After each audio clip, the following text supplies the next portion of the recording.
नमस्कार, मैं news reporter Premlata. आप देख रहे हैं टीवी 24 न्यूज़। इस वक्त मैं मौजूद हूं दिल्ली के आईटीओ पर। हमारे साथ यहां पर मुख्य तौर पर मौजूद हैं एडवोकेट दान Bahadur Yadav ji, supreme court of India से। आज इन्होंने एक प्रोग्राम रखा था यहां पर आरक्षण बचाने के लिए। आइए उनसे बात करना चाहूँगी। सर, आपने यहाँ पर आरक्षण बचाने की मांग की है, क्या लगता है आपको कि आरक्षण क्यों खतरे में है? देखो, आरक्षण समाज में किसी के साथ पक्षपात करने नहीं, बल्कि समाज में जो उच्च पर थे उनके बराबरी पे लाने के लिए ये सरकार की नीति है। अब आपने दूसरा प्रश्न किया कि आपको कैसे खतरा महसूस हो रहा। देखो, 70 सालों में सेंट्रल गवर्नमेंट के किसी ऑफिस में, सुप्रीम कोर्ट में एक भी जज ओबीसी का नहीं है। जो आरक्षण जहां मिला भी है वहां उनको नहीं दिया जा रहा है। अभी उत्तर प्रदेश में 67,000 ओबीसी की भर्ती में घोटाला हुआ। अभी तक तो आरक्षण था, उसमें घोटाला होता था। अब आरक्षण को जड़ से बिल्कुल से समाप्त करने के लिए एक पॉलिसी लाए हैं, सारी सरकारी संस्थाओं को प्राइवेट कर दो। निजी हाथों में जाने से उसमें आरक्षण लागू नहीं है। तो इस तरीके से मेरा ये कहना है कि आरक्षण को दोहरी नीति से समाप्त करने की साजिश है। एक तो निजीकरण से और दूसरे धोखेबाजी घपला करके कि नंबर में हेरा फेरी, लोगों को नाम और जाति चीन के चिन्हित करके उनका आरक्षण समाप्त करना, ये सब बातें।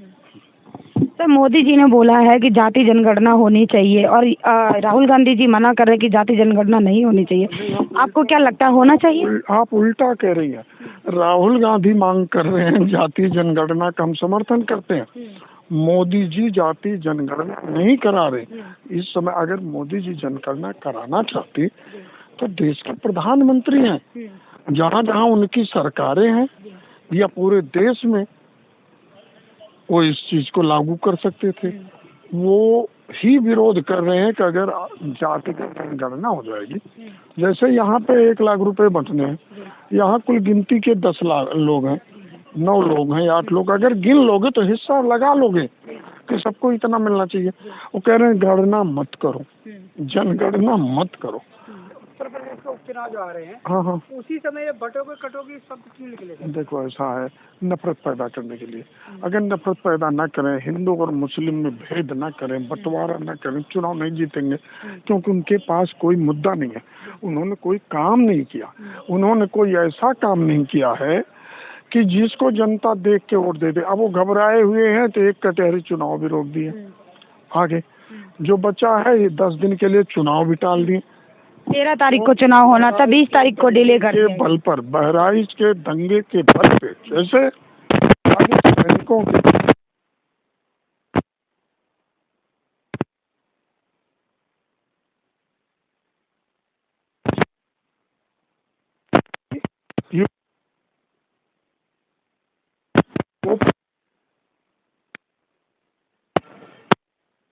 उस परिवार ने एक जान खो दिया कि उसको इतना नफरत दिलाई को घर पे चढ़ गया और मारा गया। मारा, ब्राह्मण गया, फायदा सरकार को हो रहा, वो घर उनका बिगड़ गया, नफरत समाज में फैल गई। ये नफरत क्यों फैलाई जा रही? क्योंकि नफरत के बल पे सारे मुद्दे दफन हो जाएंगे। यहाँ पे हम 1000 गलती किए हैं, यहाँ झगड़ा करा दें तो आपका ध्यान झगड़े की तरफ हो जाएगा कि हमारी जान असुरक्षित है। सर, आप ओबीसी समाज से आते हैं, सर आप बताइए कि मुसलमान का इतना अपराधी है जितना बनाया जा रहा है? मुसलमान को बदनाम किया जा रहा है। फिर मैं वही 2 लाइन सुनाऊंगा, आपको सुना दूं।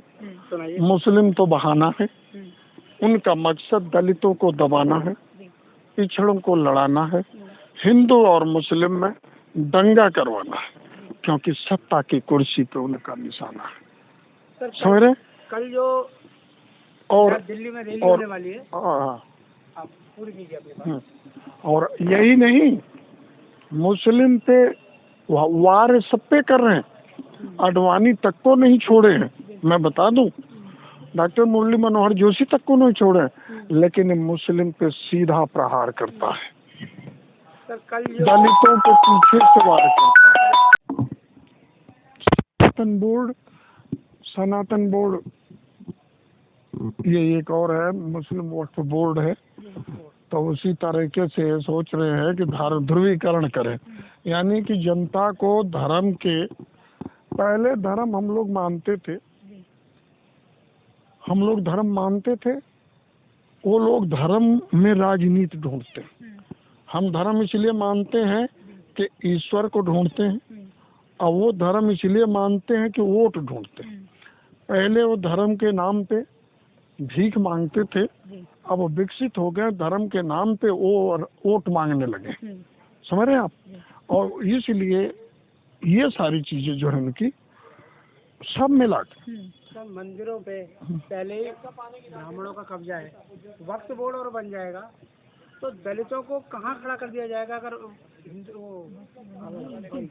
सनातन बोर्ड अगर बन गया तो पहले ही मंदिरों से दलितों को दूर रखा जाता है। अगर ये सनातन बोर्ड बन गया तो ब्राह्मणों का पूरा ही मंदिरों पर कब्जा हो जाएगा, फिर दलित कहाँ खड़ा होगा? ऐसा है, इसीलिए दलित अब बौद्ध धर्म अपना रहा है। जहाँ भेदभाव होता, छुआछूत होता, विषमता होती, एक रूपता नहीं होती, अरे आप हमें सम्मान नहीं दोगे, हम आपसे अलग हो जाएंगे। कह तो रहे मुझे बौद्ध धर्म अपना रहा हूँ, अम्बेडकर ने कहा था। तो जैसे करेंगे अपना, हिंदू महासभा तो बनी, कितने हिंदू जाते हैं वहाँ बताओ? हिंदू महासभा है यहाँ पे, ये यहीं पे बेड़ा मंदिर पास। हाँ जाओ देखो कितने जाते हैं।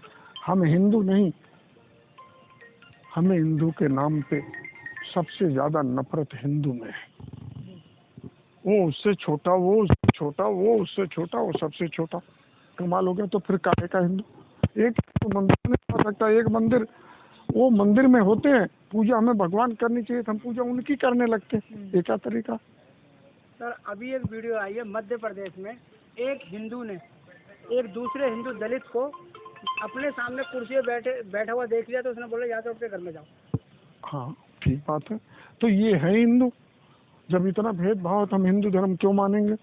हम तो कहते हैं मैं यादव हूँ, हम ओबीसी है, हिंदू बनने पर हमें लूट लिया जाता है, तो हम हिंदू क्यों बनेंगे? सर ये सही हो रहा है, गलत हो रहा है जो क्या मध्य प्रदेश में जो हुआ है? देखो ये बेहद शर्मनाक है, इसकी जितनी भी निंदा की जाए कम है।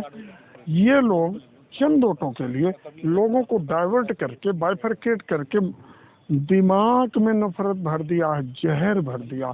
इस समय देश का तापमान इस प्रदूषण से ज्यादा मानसिक जो है नफरत का है। आज ओबीसी और एसटी जो इसने उठा हुआ है, अगर संविधान खत्म हो गया तो इनको कहाँ बैठा देंगे? ये जो उठा हुआ है ये आज नहीं समझ रहा, ये नहीं जाग रहा है। अगर समझता जागता तो अपने अधिकार पाता। जिन नेताओं की बदौलत आज ये अधिकार मिला वो अब नहीं है। इनको अपनी लड़ाई खुद लड़नी पड़ेगी। इन्हें समझना पड़ेगा कि हमारे में गद्दार कौन, हमारे में जो है समाज के लिए लड़ने वाला कौन है। जो हमारा आरक्षण छीन रहा है, जो उसकी गोद में बैठा हो हमारी क्या रक्षा करेगा? जो आरक्षण खत्म कर रहा है उसके पास बैठा, अपनी जाति देख के वोट मत दो, उसकी जाति वाले का काम देख के वोट दो, तो बचा सकते हो। और जब अपनी बिरादरी देख लिए, जबकि वो बिरादरी आप अपने को, अपने बेटे को एमपी सांसद बनाने के लिए तो ले रहा, लेकिन आपके बच्चों को नौकरी का आरक्षण खत्म हो रहा और वहाँ वो बोल नहीं रहा, विरोध नहीं कर रहा। इलाहाबाद में शिक्षा की 2 पद्धति है, एक भी ओबीसी का नेता जो बीजेपी में बोल नहीं रहा, काहे का ओबीसी है, काहे का एससी है, काहे का माइनॉरिटी है, तो अब वो हिंदू है। हमको चुन के ऐसे लोगों को भेजना चाहिए जो ओबीसी और एसटी की बात कर सके। ये बात मेन चीज, सामाजिक न्याय की लड़ाई तब सफल होगी कि जो समाज के हित की बात करे, देश के हित की बात करे, कहीं भी नफरत की बात न करे। उत्थान के देखो, नफरत से देश बर्बाद हो रहा, कितने मर्डर हो गए, कितने खून बह गए, कितने घर गिर गए, क्या मिला? अगर स्कूल खोलते, विद्यालय खोलते, तो केजरीवाल है दारू का ठेका खोल के बैठे, बताओ क्या करोगे? अभी इसको दारू का ठेका पी के कहते हैं योगा करो, बताओ दूध पिया जाता, फल खाया जाता है योगा करने के बाद कि दारू? तो उन्होंने इस्तीफा दे दिया है। वो इस्तीफा दे दिया है, लेकिन इन्होंने कहा था हम भ्रष्टाचार मिटाएंगे। आम आदमी जो दूसरी मुख्यमंत्री जी है वो भी उसी रंग में रंगी हुई है, वही कहाँ हटा रही। हर विभाग में भ्रष्टाचार। आने वाले वक्त में आपका ये आंदोलन जमीनी स्तर पर होगा। बिल्कुल, इसीलिए सबको बुलाया था, समझना है, समझाना है, फिर एकजुट होके इसको जमीन पे लाएंगे। ये आंदोलन घरों में अब नहीं रहे। आने वाले चुनाव में आप जनता को समझा पाएंगे इन बातों को? प्रयास तो करना मेरा फर्ज है, समझाना मेरा फर्ज है। कितना समझेंगे ये पता चलेगा, ये वक्त बताएगा। धन्यवाद। बहुत आज उन्होंने एक प्रोग्राम रखा था, जैसे कि मैंने बताया था कि वो आरक्षण बचाने की मांग कर रहे हैं, अपने अधिकार कैसे लिए जाएंगे उसकी मांग कर रहे हैं। इसी के साथ मैं न्यूज़ रिपोर्टर प्रेमलता, आप देख रहे हैं TD24 न्यूज़। धन्यवाद।